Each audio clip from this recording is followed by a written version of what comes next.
In my next example here, you'll see I currently have a patient up on the screen, Trish Masters. Now, this particular patient came in last week for some treatment, and she did have a health fund card as well.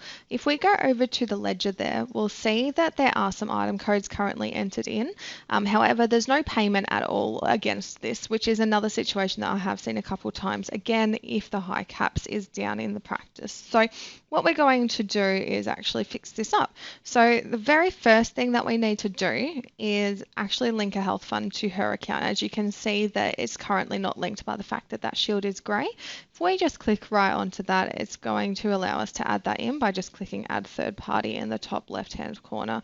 So we'll add that one in now. This particular patient had Medibank Private, so we're just going to link that. And as always, just make sure you do add the high caps patient ID on the right hand side as well. So we'll go ahead and save this now that we've added that. So we'll just go ahead and hit save. And if we go back to the patient's ledger now, the theory is that we would then be able to go ahead and create the claim and process the high caps payment as we did in the previous scenario. However, there are a couple of things that we need to take into account. First of which is make sure that these bill to third party is switched to on, just as we did last time as well, before actually completing anything else. So that looks good. So we'll jump to the patient walkout. And as always, the very first step is we'll go ahead and create the invoice. So we've created that and go to create claims.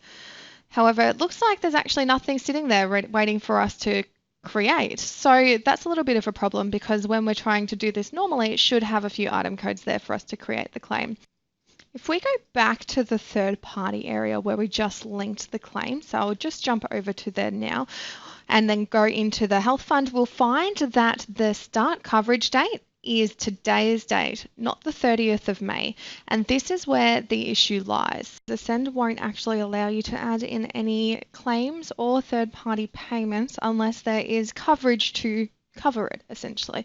Within a sender, it is important that if you do have any claims that need to be completed that have been backdated or prior to the day that you're adding the health fund to the patient, that you do need to make sure that start coverage date is backdated to whatever that day is.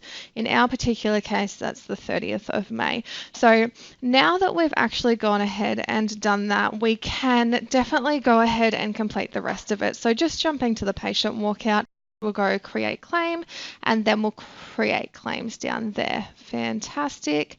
And finally, if we go back to the ledger, we'll see that there's actually the claim sitting there. As per normal, you can either complete a manual claim, which is what I'll go ahead and do now, or if for whatever reason you need to actually go ahead and complete a regular claim electronically, you can do that too.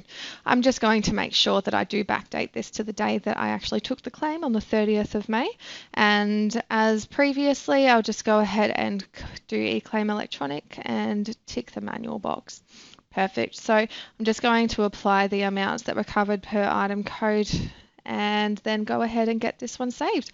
And that's looking fantastic on their ledger, exactly what we're hoping to see. Now, after this, of course, just the $140 gap payment. If they paid, in our particular case, they paid cash, so I'm just going to enter in the $140 again, backdated to the 30th of May, and then enter in 140 as the amount, and then for the type, just going to go ahead and select cash. Perfect, and that automatically applies for us, nice and easy, and we'll save that as well.